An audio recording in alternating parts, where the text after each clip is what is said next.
Hi, everybody. I'm Ben Wortham from Catholic Charities USA. And today, welcome to our webinar sponsored by CCUSA and Catholics for Family Peace. Before we get started here, I'm going to go over just a couple housekeeping slides. And so we'll go to the next slide, please. All right. So for today, the webinar is being recorded. And the webinar is going to be available in the CCUSA members portal afterwards. For everybody who signed up for this webinar, whether they attended or not, there'll be a follow-up email with recording and slides. The phone lines and computer speakers are going to be muted. Your phone lines and computer speakers will be muted throughout. And so to make things easy, we're not going to be unmuting anyone here today, but if you have a question as we go through, please use the question box that will come back to us that we'll read out to our presenters after the webinar. So please enter your questions. And we'll go to the next, please. Oh, back one more. Yep. Okay, so for those of you who are going after the continuing education credit, we're offering one continuing education credit to licensed social workers and licensed counselors. So I'm going to go over this right now and then really quick at the end as well.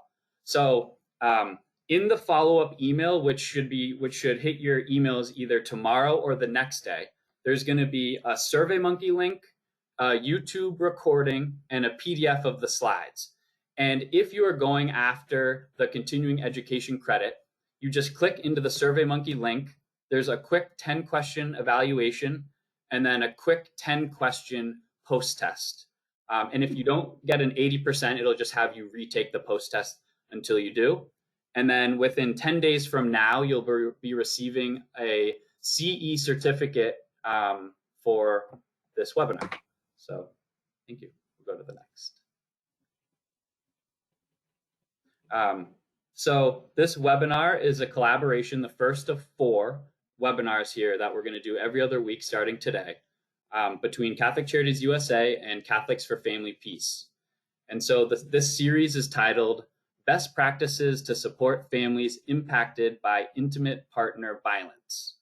And so you can see the dates coming up, and we'll go over that again. May 5th, May 19th, June 2nd, and June 16th.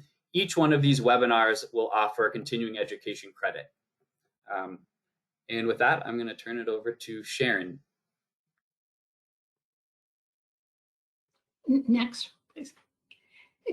So I'm with Catholics for Family Peace, and we are absolutely delighted to be working with our partners, Catholic Charities USA, to present this series to you.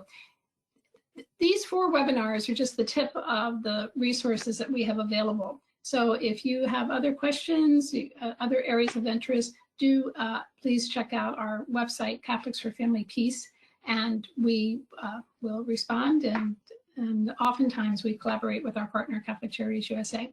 Today is the first, as Ben said, today is the first of this series, and today we're focusing on the survivor. Next week, next thing we'll focus on the person who uses abuse, then we'll focus on the children who witness abuse, and then we'll close out the series by looking at the lethality assessment aspect of these difficult intimate partner violence cases. So a bit of that lethality assessment, that thinking you'll get today, because we are focusing on best practices for supporting survivors. And we are thrilled to have 2 very accomplished speakers that are well educated around the issues of domestic violence. We have Deborah Hammond, who is the program director with Catholic Charities of Chicago, as well as Beth Klieger, who is the clinical manager. They do a lot of exciting things at Catholic Charities in Chicago, and Dolores Tapia from one of the parish sites will be chiming in on the real life experience about how services are provided. So we're going to say a prayer, and then we're going to hear from Beth and Deborah and Dolores. So for those who wish to join us, we'll say in the name of the Father, and the Son, and the Holy Spirit. Amen. Holy Spirit, we are so grateful that you have brought us to this day. This is, the work of many hands and many minds, and we know that you want people to be safe. and you want people to be respectful and to experience a mutually respectful relationship. So may what we say today move everyone one step closer to that. We ask for your guidance. In the Father, and the Son, and the Holy Spirit. Amen. So ladies and gentlemen, colleagues, here's Beth and Deborah. Thank you, Sharon, for leading us in the prayer and for the introduction. Hello, everyone. Good afternoon. I'm Beth Klieger, licensed clinical social worker and a certified domestic violence professional, and I'm the clinical manager for Catholic Charities Domestic Violence Program. So I will get started with the information and halfway through turn it over to my colleague, Deborah. So first things first, we want to make sure everyone does take care of themselves throughout the webinar. Talking about domestic violence and intimate partner violence is a difficult topic, so take breaks when needed. Some of the things we talk about might bring up difficult emotions, and that is valid. Practicing self-care by taking deep breaths, drinking water, or using fidgets. For clarification, I'll use acronyms DV for domestic violence and IPV for intimate partner violence. Try to use gender-neutral pronouns. Oftentimes, I try to refer to the perpetrator of abuse as the person who perpetrates abuse or person who uses harm, and refer to the person who experiences abuse as survivor rather than victim. Do find that empowering, and also want to just state, whenever working with someone, always ask how that individual would like to be identified. So our outline for today, we're going to start off with a myth and fact activity, and everyone's going to be able to participate via polls. We're going to go over the definition of DV and IPV and touch on some impacts of COVID. We're going to go over the CUES evidence-based screening method, safety planning, trauma-informed care, national resources, and then hear from Dolores for the Resurrection Project. So our learning objectives today, we're hoping participants will better understand the definition of DV and IPV, that participants will learn how to screen either their clients or patients for DV and IPV, that participants will understand how to safety plan with a survivor or how to get more information about that as well, and that participants will be able to implement interventions with clients who are survivors of DV and IPV. So we're going to go ahead and get started with our myth and fact activity. So I'm going to read a statement, and there'll be a poll shared with you to vote. So only women can be the victims or survivors of domestic violence. Okay, and I'm going to launch that poll right now. 1 second. And launch. And please click myth or fact.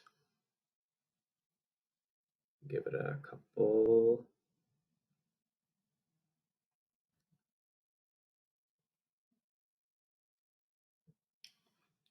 All right.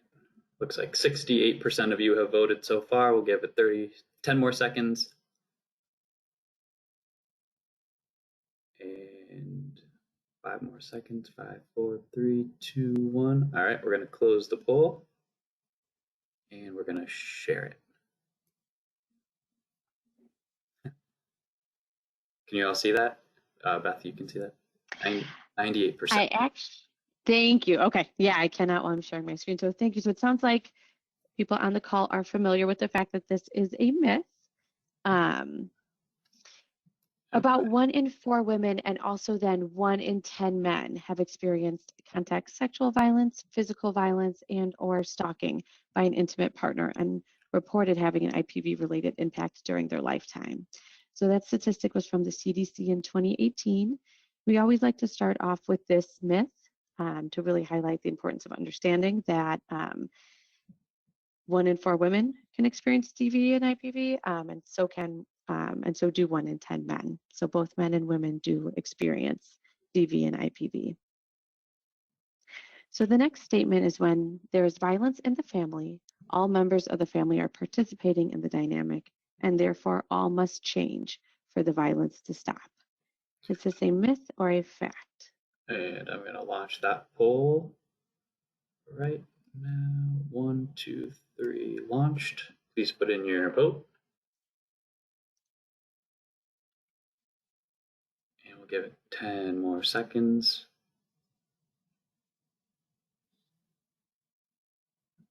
We got about, it's climbing, about almost 70% of you have voted. We're going to close it in 3, 2, 1. Let's close it. And I'm going to share these results. And 62% said fact and 38% said myth.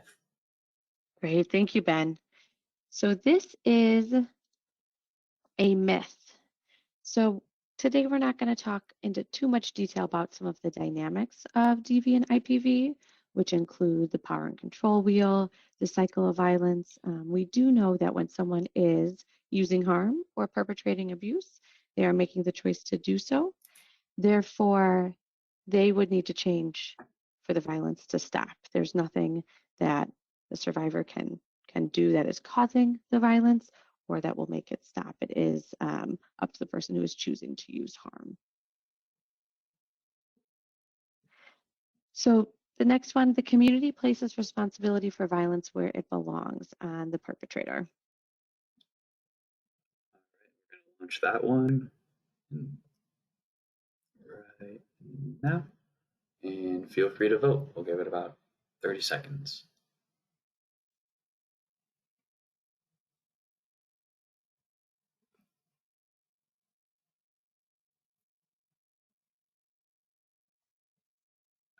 All right, about almost 70% of you have voted.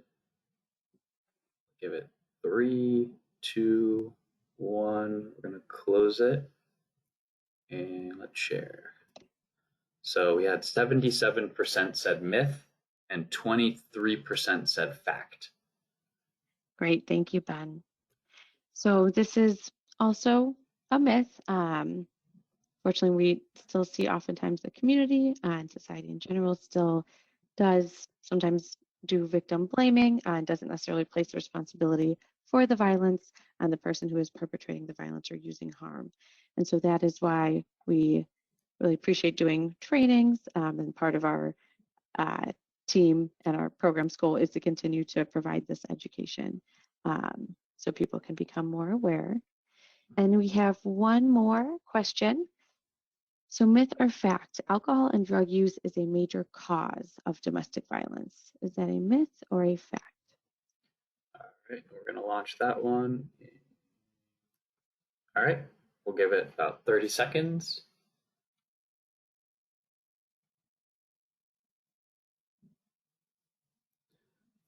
Oh, this one's climbing quick. We're just over 70%. Give it about 10 more seconds. And 3, 2, 1. We're going to close it. And we're going to share. And so 48% said myth and 52% said fact. Thanks, Ben. And I'm noticing too, this last one, the statistics are a little bit more split, pretty even. And so this one, we won't touch on too much throughout the presentation, but I really like to highlight this. This is a myth. And so we know that using harm and perpetrating abuse is the choice of the person who is using that harm. So alcohol and drug use does not cause the abuse. It does not cause someone to then choose to use harm and use power and control dynamics. Now, we do know, even though it's not a major cause, that utilizing alcohol or drugs or being under the influence can increase the severity of abuse or increase the severity of the power and control dynamics. So it's an important factor to know, but it does not cause DV or IPV. So thank you everyone for starting off with that participation. I'm going to go ahead and review the definition of DV and IPV. So it is a pattern of coercive behaviors designed to establish power and control over an intimate partner or family member through fear and intimidation. And I always like to highlight a couple words within the definition. So we see that word pattern. So we're seeing these behaviors are happening more than once, they're repetitive, and they're intentional. And then we see power and control. And again, we won't today go over the power and control wheel. I do recommend people take a look at that if you haven't seen it. There are many different ways that someone can obtain and then maintain power and control over someone they're in a relationship with. And this can look many different ways and also can be multiple different forms of abuse when we talk about DV and IPV. So this could be through emotional abuse, tactics of isolating someone, financial abuse, sexual abuse, physical abuse, and there's many other types of power and control dynamics that can be used. And I like to differentiate as well. Intimate partner violence specifically refers to when the relationship is with intimate partners. So if someone is using power and control with a person they're dating, that they're engaged to or married to, but also domestic violence is a little bit more broad. And specifically, I'm in Chicago, so I know the Illinois Domestic Violence Act, their definition a little bit more specific, but it can also be two people who have or allegedly have a child in common, even if they're not in an intimate relationship, two adult family members who are residing in the same residence, two adults who share a home or common dwelling, even if they're not in an intimate relationship, so roommates. And then in Illinois, also people with disabilities or who are elderly and their personal assistant or caregiver. So I know we've been, throughout this past year talking about the pandemic a lot. I do want to touch on the fact that COVID-19 has escalated the severity of power and control dynamics. COVID-19 can also be used as a tool to maintain power and control over an intimate partner. So some examples might be people who perpetrate abuse might withhold necessary items from the survivor, such as hand sanitizer, disinfectants, PPE. They might share misinformation about the pandemic to further control or frighten survivors, or try to prevent them from seeking medical attention if needed, or if they have symptoms, potentially through canceling or withholding insurance cards, not letting them out of the house to seek that medical attention. We also know survivors have been unable to leave their homes. At the beginning of the pandemic, everything was closed. There was nowhere to go, even with things kind of throughout the country opening up slowly with hybrid models. We still know that survivors who might have underlying conditions, it might not be as safe for them to go where they might have some natural supports like a counseling center or courthouse or other community areas. Also, as power and control over other elements in the person who perpetrates abuse's life has decreased due to the pandemic, attempts to maintain power and control in intimate relationships may have increased. And also we know here in the Chicagoland area and Illinois, due to social distancing guidelines, domestic violence shelters have had to lower their capacity of residents that they can have at one time within the shelter. So next I'm going to talk about universal education and direct inquiry, best practices for screening for DV and IPV. And this best practice was originally created for medical settings and healthcare professionals. It can definitely be adapted and be used in other settings as well if you're not currently asking about or screening clients for DV and IPV. So screening for DV is critical and recommended by medical associations. We always like to share this. The American College of Obstetricians and Gynecologists recommends that physicians screen all patients for IPV, and the U.S. Department of Health and Human Services recommends that IPV screening be a core part of women's health visits. Part of our team here in Chicago is to connect specifically with hospitals and health clinics as well to provide this information, and also as a reminder that sometimes going to a primary care physician or seeing a doctor or seeing a healthcare professional might be the only time that a survivor has a confidential space to share what is going on and ask for help. So we're going to review Futures Without Violence's CUES method, and this is an evidence-based practice. The C stands for confidentiality, the UE for universal education and empowerment, and the S for support. And we'll briefly go over this, but please feel free to visit ipvhealth.org for more information about this method and for other handouts and tools that you can use. So confidentiality and creating a safe space before any discussion of DV and IPV can happen in a healthcare setting, but in any setting. Providers must understand their reporting requirements and disclose those limits of confidentiality.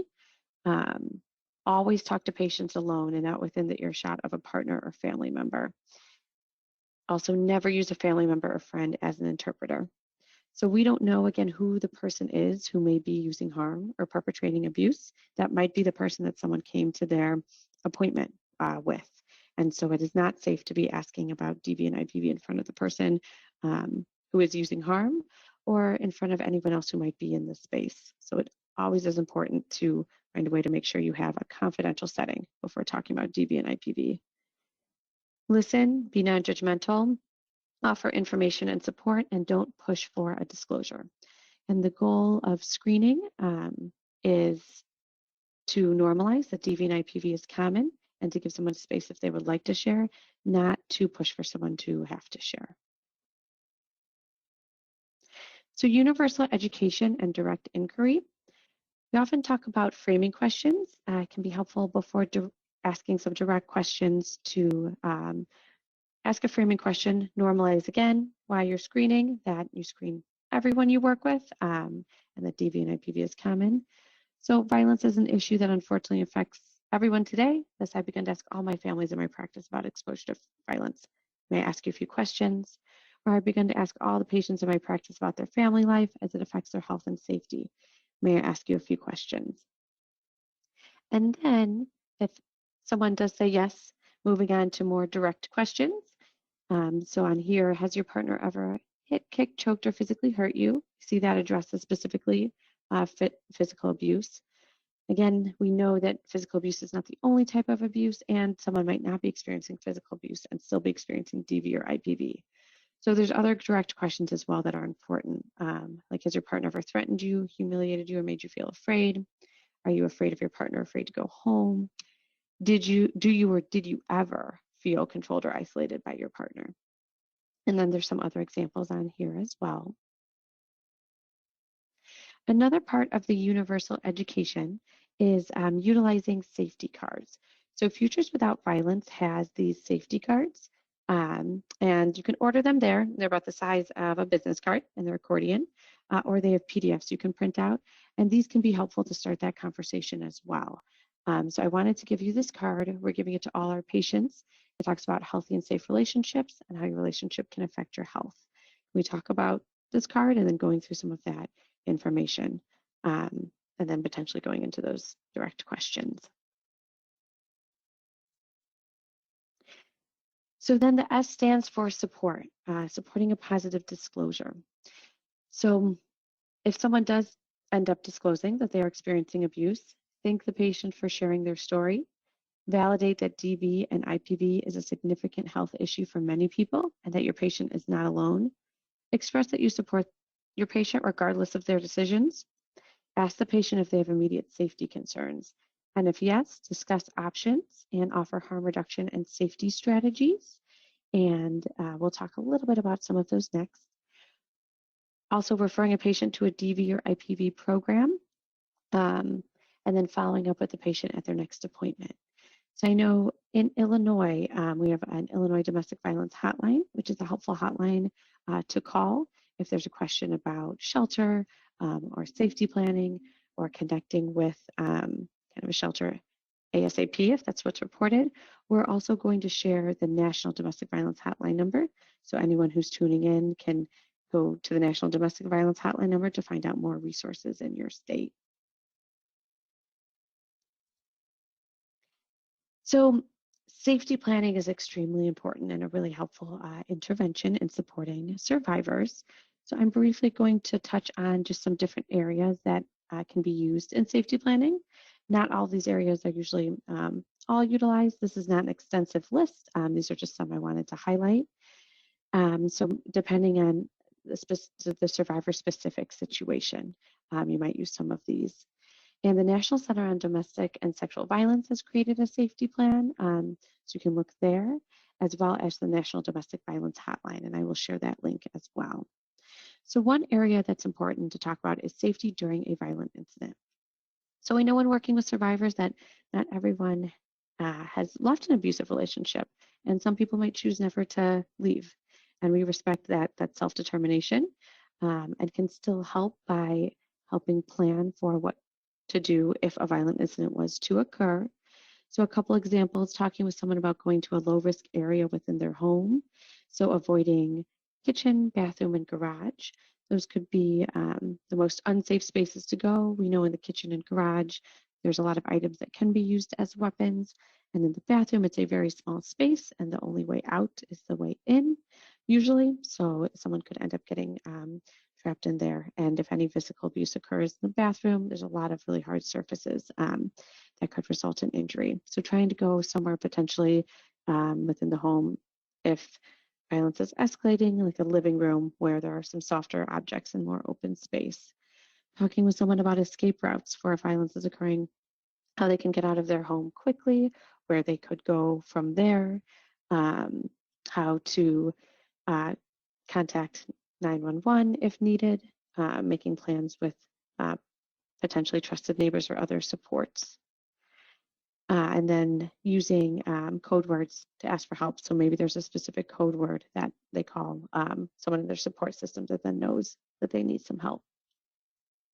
So those are just some examples. Safety when preparing to leave. So we know when leaving an abusive relationship can be the most dangerous time for survivors. And this is because at that point, the person using harm and perpetrating abuse is losing the power and control. So then, the tactics of power and control and the abuse is often increases in severity. So it's important to help make a plan if someone is preparing to leave. So helping them store items in a safe place, have copies of important documentation, and if possible, if they have those copies somewhere outside of the home, potentially trying to leave when the person using harm is not at the home, having phone numbers saved under different names for safety, so not saving domestic violence counselor, DV hotline in the phone in case an abusive partner goes through the phone and is looking. In this day and age too, with technology, thinking about turning off GPS trackers and other Find My Friend apps on smartphones, and making plans with support system if possible. Reviewing with someone some items to take, if it is possible to take some items or copies of them. So if there's some money, birth certificates, debit, credit cards, medication, identification, there's kiddos, school and vaccine records, social security cards, social service documentation, items like that. Safety within your own residence. If someone is no longer in an abusive relationship and is seeking support, helping them feel safe within their home. So changing locks on doors and windows as soon as possible. I know in Illinois, there's a law, the Safe Homes Act, where if someone is renting, the landlord does need to change locks or let them out of their lease if they are a survivor. Installing security systems or extra lighting systems. Having ex-partner's number blocked by cell phone carriers and blocking ex-partner on various social media sites. On the job and in public.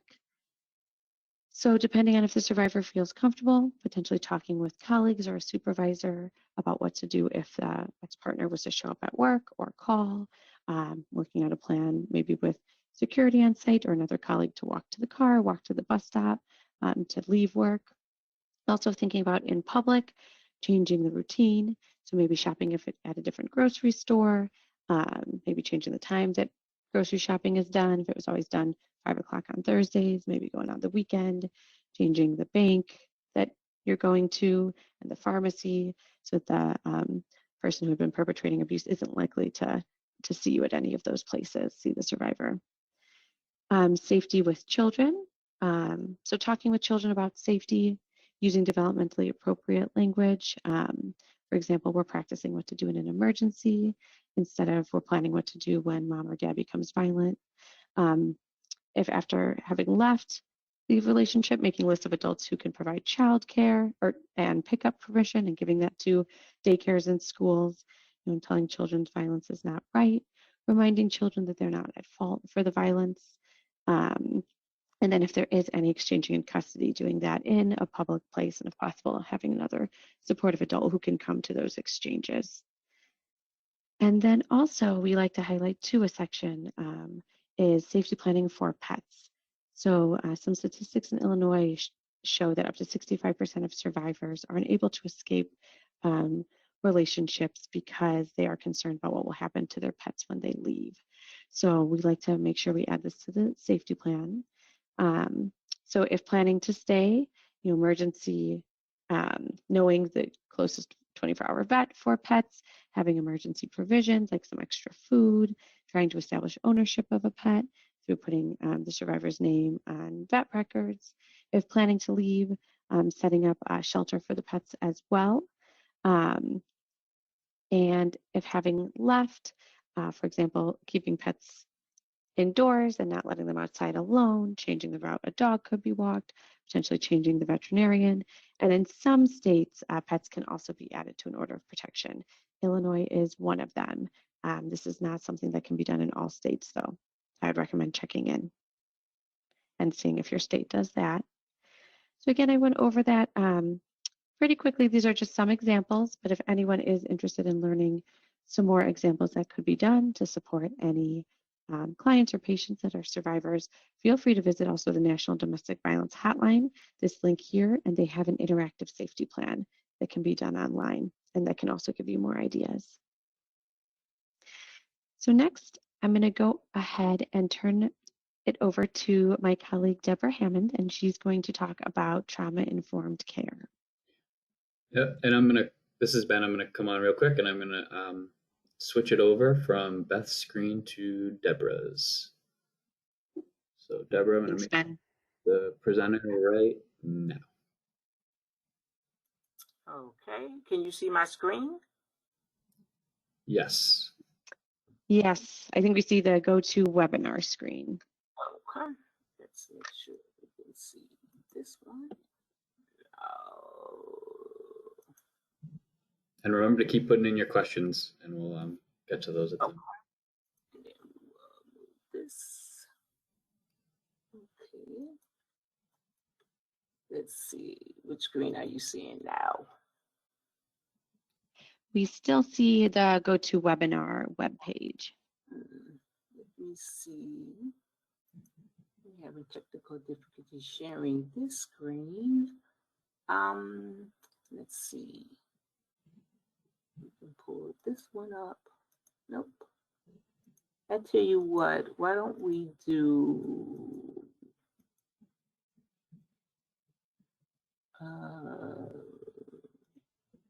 let's see. Oh, we see your slide. Oh, you see it? Yep, I can see just your slide. Yep, perfect. Okay, perfect. So everybody sees the slides that says trauma-informed care? We are good to go. Take it away. Oh, perfect. Thank you. Sorry about those technical difficulties. So first, I want to thank Beth for all her information on the CUES method and safety planning. That was very helpful, Beth. And now we're going to spend some time talking about trauma-informed care. So let's look at how to engage in trauma-informed care. I'm going to look at some guidelines that our agency uses in our work with domestic violence survivors. Some of these guidelines are ones that you may be familiar with, but just keep in mind that we are going to give you a copy of these slides afterwards. So I may go through them pretty quickly, but we will have some time for questions and answers afterwards. So the first principle that we follow is asking ourselves, what is trauma-informed care? So we want to make sure that instead of asking clients what's wrong with you, you should always ask what happened to you. We want to avoid any kind of language that's victim blaming. The second concept that we use is understanding that symptoms are often adaptations and responses to the trauma. We want to make sure that you normalize the traumatic reactions for the client. So that's very important principle to get set at the very beginning when you're working with clients. We do this by providing empathetic approach and meet clients with where they are in the healing process.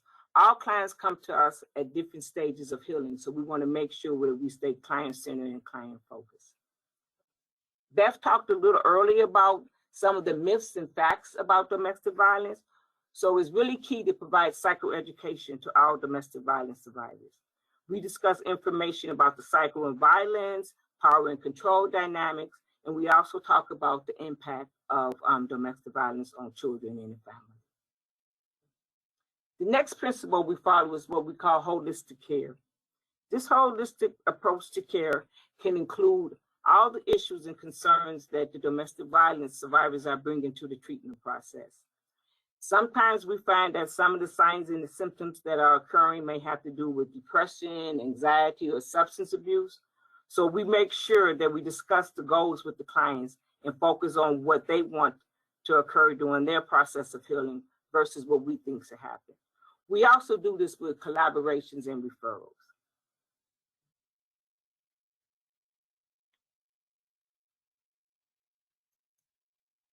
Okay, so there are 5 core principles of trauma-informed approach in domestic violence advocacy that our agency follows. I'm going to list each of these 5 principles, and then on the upcoming slides, we're going to go through each one in detail. The first one is providing survivors with information about the traumatic effects of abuse. The second one is adapting programs and services to meet survivors' trauma and mental health related needs. As I said earlier, sometimes survivors may come in and we realize there may be some other things that we need to address. So we not only assign them to a domestic violence advocacy, we also can provide the mental health therapy if that's needed in the case. Third principle is make sure that you create opportunities for survivors to discuss their responses to trauma. Fourth, offer coping skills and referrals to survivors. And 5, reflect on your own issues and concerns and any of your program practices that you have developed in your domestic violence program. So let's go through each one of these principles, and I will give you some tips, techniques, and some ideas of how our agency has implemented each of these principles. So the first one is provide information about trauma. You can help survivors understand that there are natural ways that their brain and body respond to trauma and stress. This is a very important concept. This helps survivors know that these reactions are not a sign of weakness. This information, when we've discussed with a lot of our clients, it's really empowering to hear that, because a lot of times they hear, you're a weak person, this is why this happened. We want to always have an empowering approach when working with clients. You can also discuss the link between lifetime trauma, domestic violence, and mental health issues that may occur. Discuss some ways that trauma responses can interfere with accessing safety, processing information, or remembering details. Sometimes survivors don't really understand why they're not able to remember things very clearly. So we go over that in detail so they can understand that also. Beth talked a lot about trauma in the beginning because of the cycle of violence and abuse. So when the reactions that clients start having, we try to normalize those trauma reactions and give them an open, welcoming environment to discuss those reactions. Also, help survivors recognize that their responses to trauma may include a numbing of feelings and a desire to avoid things that are reminders of previous traumatic experience. So we do talk a lot to survivors about feelings they may have, the sadness, a lot of things that may be going on and they never really understood why.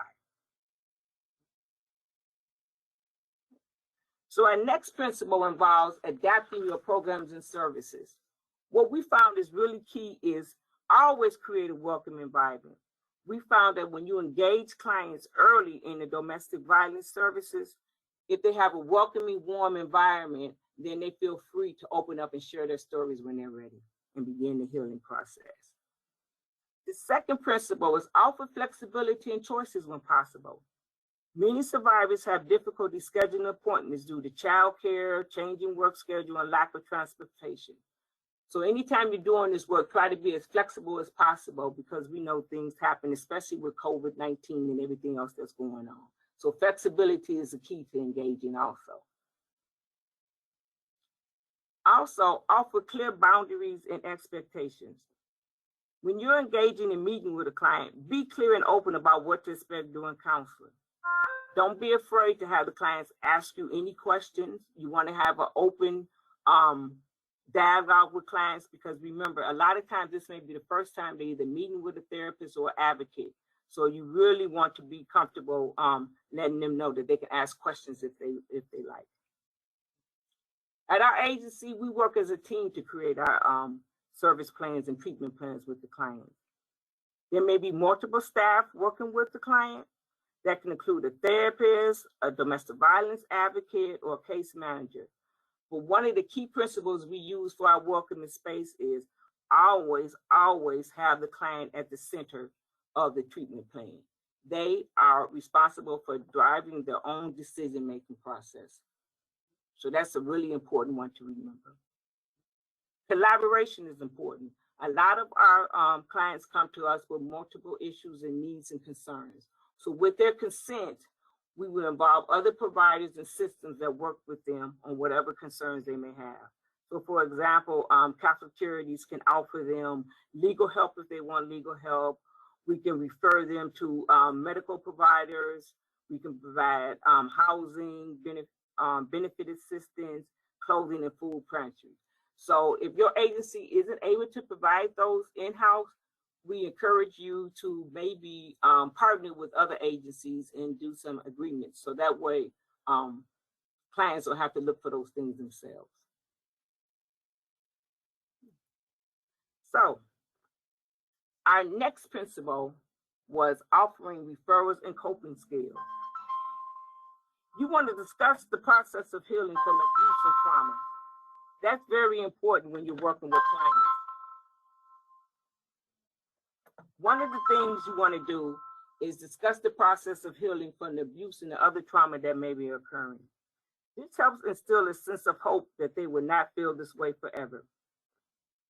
Our second principle is develop a culturally relevant and community-based referral and linkages. Let clients know that if they are interested in accessing these type of services, you're available and there to help them access each one of them.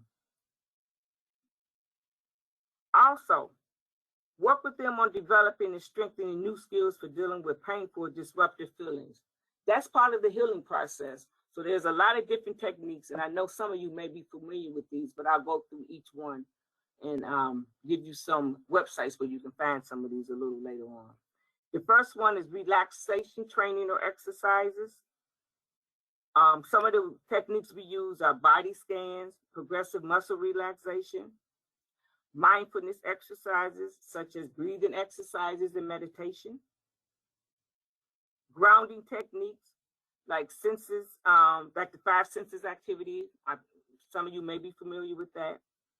And the one that we use that I'm going to go into a little bit more detail about is called developing a written plan, like a wellness recovery action plan. So you may have heard of these types of plans when you're dealing with clients with lots of concerns and need a lot of support from counselors and therapists. So the wellness recovery action plan is a framework with which a client can develop an effective approach to managing distressing systems and gain insight into patterns of behavior. This helps clients gain more control over their problems and is an evidence-based practice. You can find this under the Advocates for Human Potential. I've got that listed here at the bottom of this slide, but I'm just going to walk through some of the sections in the WRAP plan and how you can develop this with your client. This is really key when working with clients because, again, they're intricately involved in the plan, so you want to be working with them on each part of these sections and how they want to heal in their recovery process. So the first thing you want to establish is a wellness toolbox. This wellness toolbox is a list of resources that's used to develop your plan. It includes things like helping the clients identify friends they want to contact, supporters that will help them through the recovery process, peer counseling. You can put in focusing exercises, relaxation and stress reduction techniques. Journaling is a good thing to also use in the WRAP plan. I know Beth talked a little bit earlier about safety planning, so those are some of the things that will be in the wellness toolbox also. Help them develop a daily plan. This daily plan can describe how and things that would make them feel well, list of everyday things to help them maintain their wellness, because there's a lot of stress that's occurred. So we also help them identify some of the stressors and how each day they can use some of these techniques to sort of eliminate those stressors. We also talk with our clients about early warning signs. Early warning signs are internal, subtle signs that let you know you are beginning to feel worse. Reviewing these early warning signs regularly help us become more aware of them and allow us to take action before they worsen.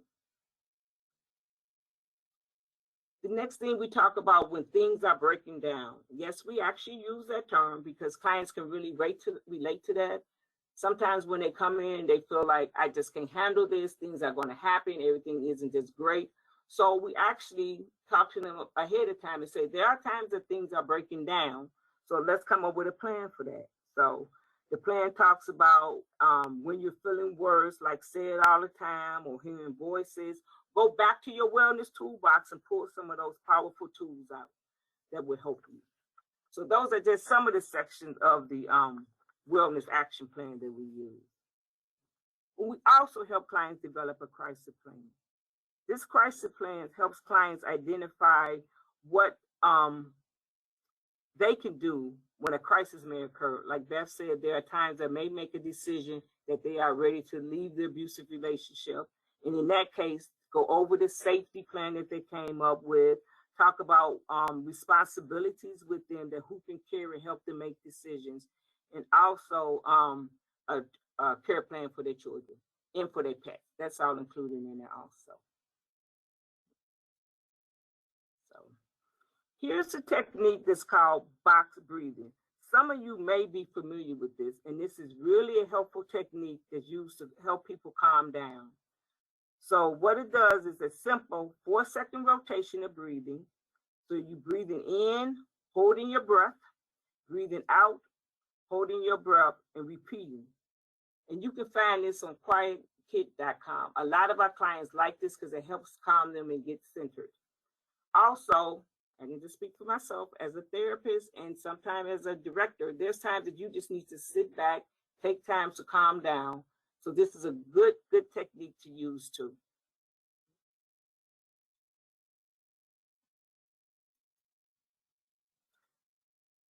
I'm going to briefly talk about some trauma-informed evidence-based practices that we use.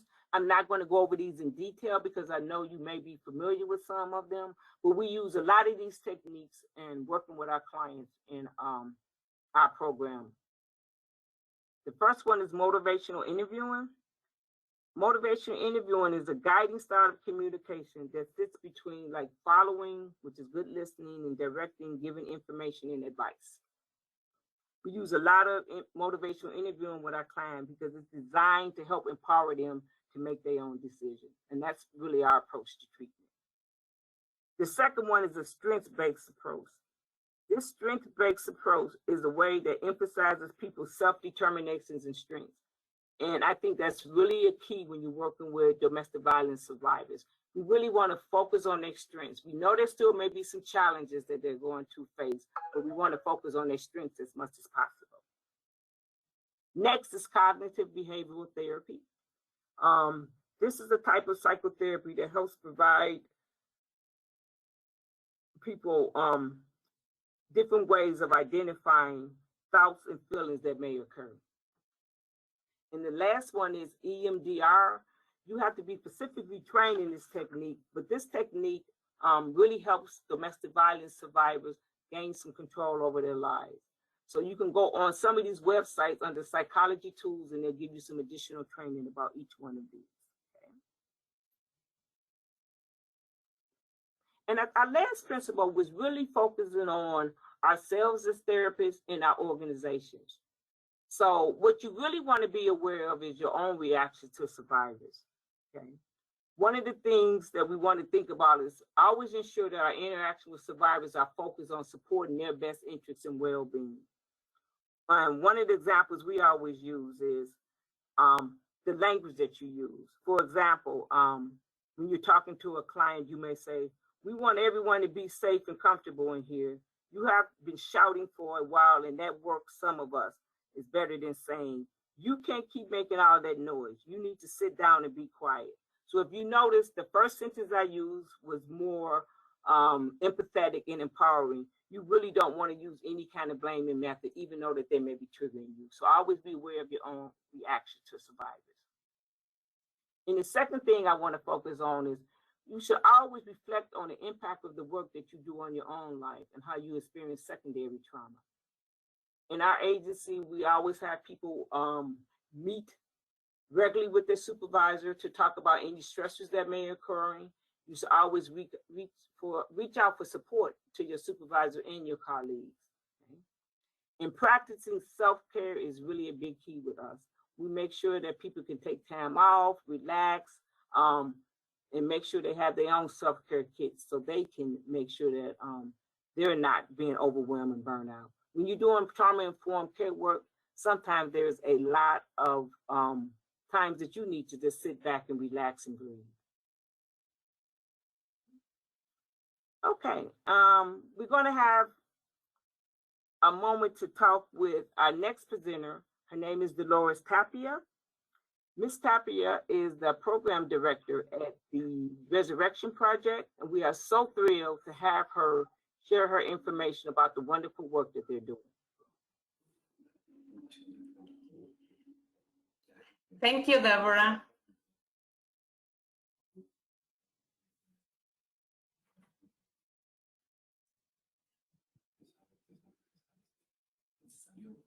Okay, Dolores, I'm gonna turn it over to you. Thank you, Deborah. Good afternoon, everybody. My name is Dolores Tapia.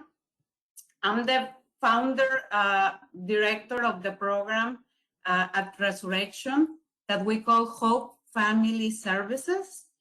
And I have the experience working with the Hispanic community for more than 30 years. So my primary language is speaking Spanish.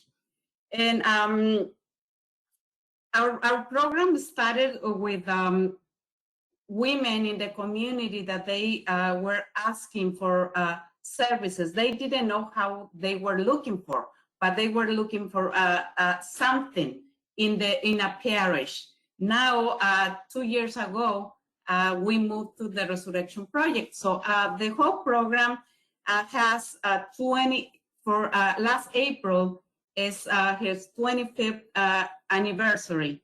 So there are very important things in the program that we always keep in mind.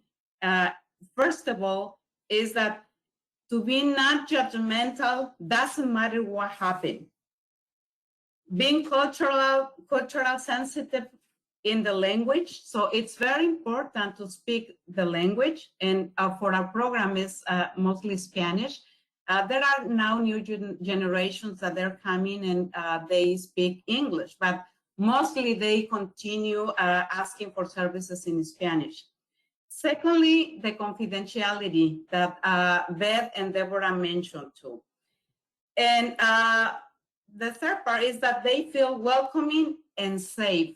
They are very important for the Hispanic community to feel welcoming and safe. And we provide services as the intake part, assessment, safety plan. And in the safety plan, we always keep in mind the sensibility, because in the Hispanic community, the people are mostly private. So they need the confidentiality and to keep everything safe. So we provide also individual counseling. And this is, in my experience, is very important that every services has individual counseling, as well as support groups, and also the information group. Childcare, as Beth was mentioned before, childcare, in my experience, is very important because in the Latino community, they need a lot to feel that they are in the same place that they are, that the kids are with them. So they need to look for the security of their children. So our services started with women But later on, we see the need that the children, they also need these services. So we add counselors who work with children. And later on, I'm in a program, after 7 years later, the women start asking for services for their partners. And we had a really good conversation with the women who were in the support groups. And after that, we got the idea that, yeah, mostly the programs are focused in women, but we need also to work with men, because the women, in our experience, they don't want to get divorced. They just want to the person who caused harm to change. So we started also opening another area with men and partners who use the violence against their families. And in our experience working with the whole family, it's really makes the difference in their families and also in their homes.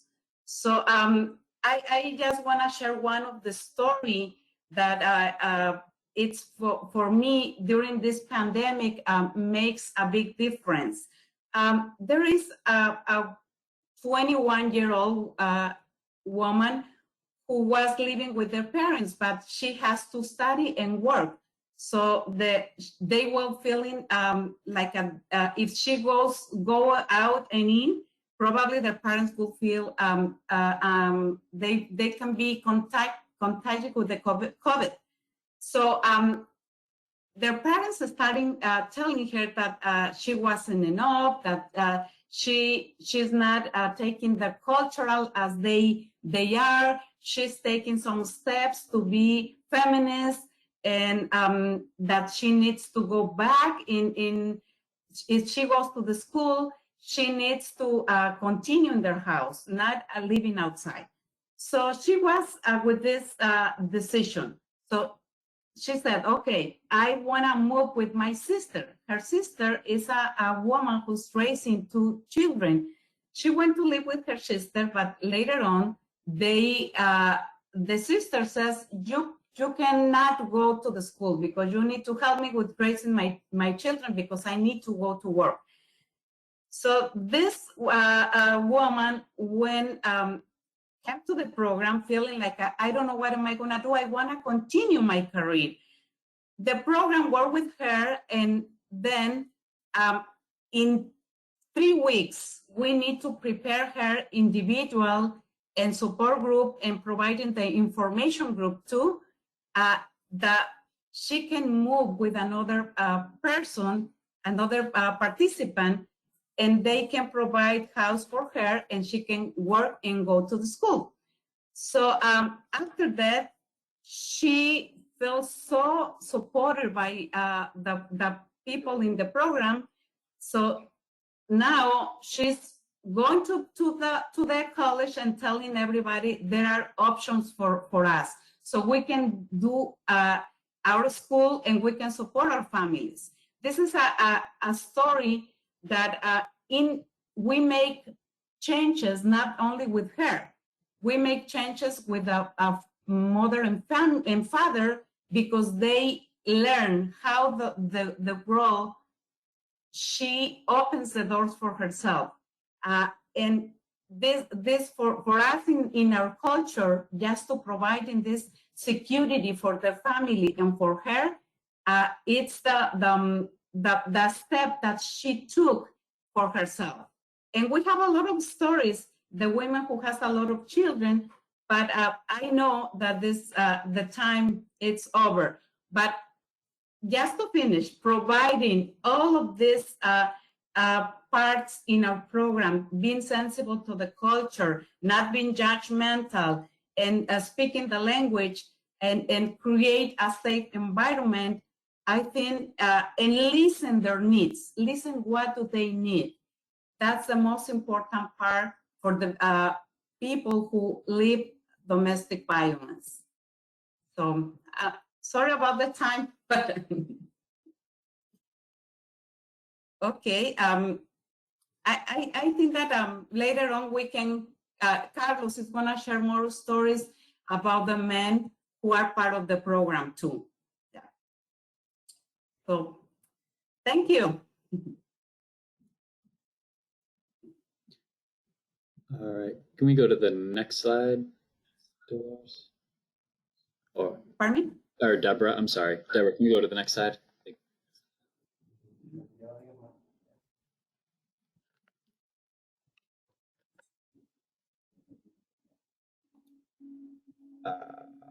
I think we're just about, so we're not gonna, for the questions, since we're at the top of the hour, we'll, for those of you who posted questions, we'll get those questions to Beth, Deborah, and Dolores, and then we'll have a written response for you after this. But I just want to quickly close us out with Sharon, if we could go to the next slide. Deborah, I think it might be your click, just to go to the,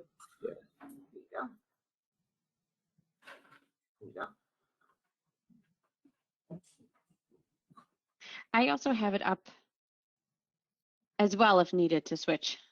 Okay. You want me to switch it over real quick? Yeah, sure. You Sure. guys. Okay. Well, while the slide appears, we want to thank our program presenters today. And I've been in this field 15 years, and I love listening to a webinar because I learn something new every time. So this business about holistic care, I can remember 15 years ago, if you had a substance abuse problem, you had to go solve that before the domestic abuse was dealt with. And self-care, oh my goodness. I was doing a research project about fatalities. And the fact that I took time to breathe, you would have thought you would have thought I was the heretic in the office. But so it's important whether you're new to this program or new to the field or experienced. There's always something that you can learn. And indeed, next week, as Dolores said, our guests are on our live experience. It's going to be about the program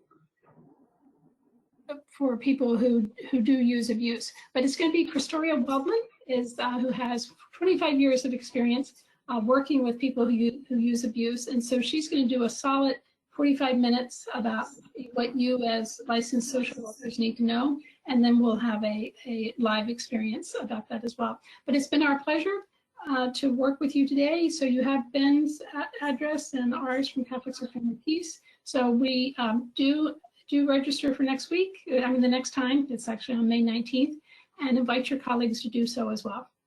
Yep. And then there's this exact what you're looking at right here, the handout. It's in the handouts feature on the right side for you guys. And then I'll close this out one more time for those of you getting CEs. We'll go to the last slide. So for those of you getting CEs, there's going to be an automatic email from the GoToWebinar system that comes out into your email. It's either going to hit tomorrow or the day after. And when it does, it's going to have a YouTube recording, it's going to have the PDF slides, and it's going to have a SurveyMonkey link.